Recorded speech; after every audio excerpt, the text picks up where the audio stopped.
ગઢેચી વડલાના નાળા નીચે જાહેરમાં જુગાર રમતા 7 ઈસમોને બોરતળાવ પોલીસે ઝડપી લીધા।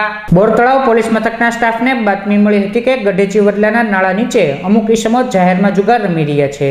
જે બાતમીના આધારે પોલીસે રેડ કરતા જુગાર રમી રહેલા ઉમેશભાઈ દિલીપભાઈ મકવાણા, રાણાભાઈ અભાભાઈ બાવળિયા, બુધાભાઈ રણછોડભાઈ બારૈયા, રાજેશભાઈ સૌજીભાઈ વિસાવડિયા, અજયભાઈ ડાયાભાઈ સરવૈયા, રવિભાઈ ભૂપતભાઈ પરમાર અને રાહુલભાઈ ભૂપતભાઈ મકવાણાને રોકડ રૂપિયા 11,340ની મતા સાથે ઝડપી લઈ ધોરણસરની કાર્યવાહી હાથ ધરી હતી।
મોટું દેખાડવું પડશે તો હાલશે।